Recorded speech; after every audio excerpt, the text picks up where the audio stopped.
خد تعالى، رايح فين؟ تعالى تعالى تعالى، اعتبر ان احنا قاعدين على كافيه، قاعدين قدام البيت.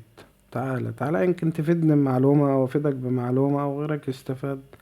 ربنا يجعلنا سبب يعني. تعال. طبعا دلوقتي كله بيفكر ازاي يظبط من حياته ويظبط من دخله، ويحاول يحسن من معيشته شوية، لأن الحياة بقت غالية وبقت صعبة فانت دلوقتي تعالى نحسبها بالعقل يعني انت دلوقتي راجل بتشتغل 8 ساعات او 9 ساعات او 10 ساعات، زي ما بتشتغل يعني. بعد الشغل بتعمل ايه في حياتك؟ اكيد طبعا بتيجي تطلع على القهوة شوية، تلف مع اصحابك شوية، بتغير مود الشغل يعني، وتحاول تفك عن نفسك شوية. الحياة الرفاهية ديت اللي تنسيك همومك وتطلعك من اللي انت فيه. طبعا احنا بقينا في زمن ما ينفعش بقى ان احنا نقعد ونروح. كان زمان الكلام ده، لكن دلوقتي انت قدامك حياة عايزة جدية. حياة يعني ربنا يعيننا ويقوينا عليها بصراحة. فانت دلوقتي ايه اللي محتاجه؟ محتاج ان انت تبتدي بس. طب وهتبتدي ازاي؟ انت محتاج سيولة ومحتاج مكان. والله الموضوع سهل وبسيط، لو انت ليك نية من جوه ان انت تبتدي، ربنا هيوفقك ويكرمك والدنيا هتظبط معاك، وتبقى من قد كده لحاجة كبيرة. بس المهم ان انت تبتدي تفكر، تشغل دماغك شوية. فانت المفروض تعمل ايه دلوقتي؟ المفروض اول حاجة ان انت تشوف حاجة زي المشروع صغير، تبتدي بمشروع صغير. طيب تمام، هتبتدي بمشروع صغير ازاي؟ محتاج مكان ومحتاج فلوس، سيولة.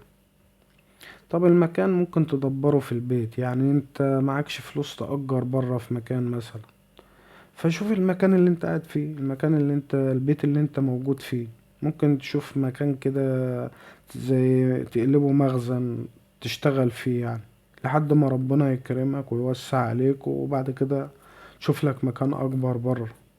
طب موضوع المكان ممكن تحله. طيب موضوع الفلوس هتحله ازاي؟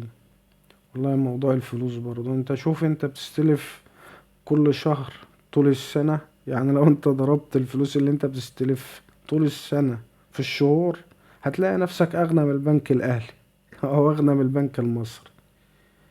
فانت اللي يخليك تستلف طول السنة؟ لا، استلف شهر او شهرين، مشي بيهم دنيتك ومشي حالك ومشي نفسك، وبعد كده ربنا هيكرمك وهتسد اللي عليك وهتظبط دنيتك وهتعلى وتكبر. طيب احنا كده ممكن ندبر الفلوس، ممكن ندبر المكان. طب نعمل ايه؟ نشتغل في ايه؟ والله انت شوف، انت دلوقتي على الوقت الحالي، انا بكلمك على الوقت الحالي، داخل عليك موسم زي موسم رمضان مثلا. طب ما تستغل موسم رمضان ده. ايه الحاجة اللي ممكن تمشي فيه؟ والله لو انت سألت اي حد هيقولك الحريم طول النهار في المطبخ بتغسل وبتمسح طول النهار طول اليوم في المطبخ. يعني حاجة أساسية، الصابون السائل ما بيستغنوش عنه. ممكن تشوف لك حوار زي ده تمشي نفسك فيه، يعني تجيب لك كام درام كده وتظبط الدنيا وتشوف الطريقة. تخش على النت دلوقتي مش مخلي حاجة، تخش تعرف الطريقة بتتعمل ازاي وبتتظبط ازاي، او تسأل الناس اللي شغالة بعيدة عنك، بلاش المنطقة اللي انت فيها. يعني اسأل اي حد هيقول لك الطريقة بتتعمل ازاي ونظامه ايه وتظبيطه ايه ودنيته ايه.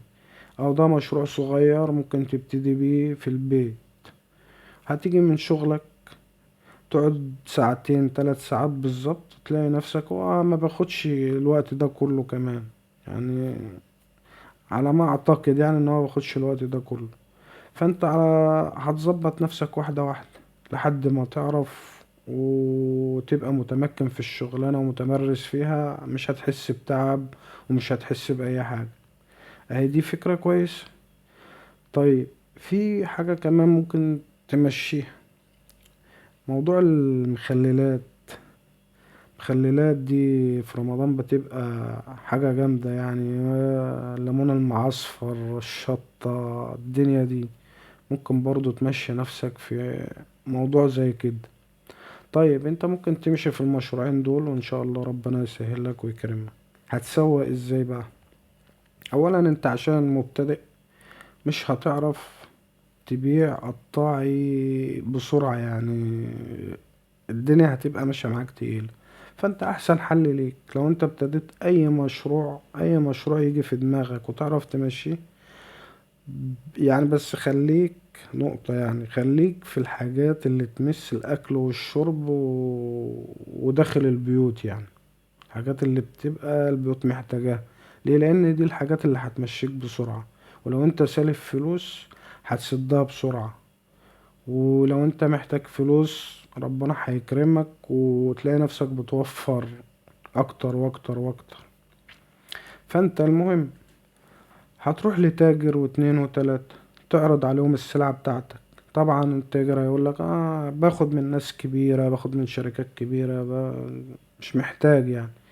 فما تيأس، قول له انا عندي كمية، هتقدر تشيل مني كمية قد ايه اللي تقدر تشيله يعني، حتى لو جزء صغير، جزء بسيط، وانا اقل من الناس اللي بتديك بشوية. طبعا لما يلاقيك اقل فانت مكسب بالنسبة له، ومن الناحية التانية هيجرب يشوف يعني، هيشوف السلعة بتاعتك دي لو مشيت هتظبط معاه وتظبط معاك، وبعد كده بدل ما انت بتديله كمية صغيرة هتلاقي نفسك بتديله كمية كبيرة، والدنيا ما شاء الله فتحت معاك، والمكان الصغير بقى كبير والدنيا ظبطت. المهم ان انت تسعى، المهم ان انت ما تقعدش مكانك وتستنى حد يسلفك، حد يديك، حد تروح تشتكي له عذرك، تقول له اصل الدنيا واقفة، اصل ما انت كده كده بتستلف. طب ما اللي يخليك تستلف، طب ما تستلف وتعمل بالفلوس حاجة، بدل ما تستلف وتندين وتيجي الشهر اللي بعده عشان تسد وترجع تستلف تاني. طب وليه ما تخلي البنك معاك في البيت؟ هو انت لما تعمل حاجة زي كده وربنا يكرمك فيها والدنيا تمشي وتظبط، ما هيبقى معاك سيولة على طول تمشي نفسك واحدة واحدة، بتصرف على البيت والراتب بتاع الوظيفة بيساعد معاك، مع الراتب بتاع المشروع يساعد معاك، تبص تلاقي نفسك مشيت في السكة. ما انتش محتاج ان انت تقول لحد اديني او خد مني، فاهم انت؟ فانت المهم ان انت ما تحبطش، وتاني حاجة ما تكسلش، لان الاحباط والكسل دول هم بيهدوا اجدع جبل في الدنيا، هيتهد من الكسل والاحباط. وعموما لو مش عاجبينك الفكرتين شوف لك فكرتين غيرهم يعني، انت فكر وربنا ان شاء الله هيكرمك، وهتبقى حاجة لو انت ابتديت صح هتبقى حاجة كبيرة.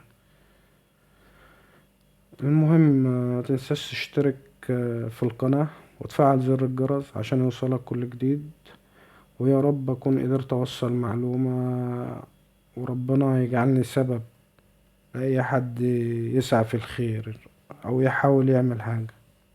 والسلام عليكم ورحمة الله وبركاته، تابعونا في الفيديوهات الجاية ان شاء الله، وما تنساش تفعل زر الجرس وتدوس زر الاشتراك عشان يوصلك كل جديد.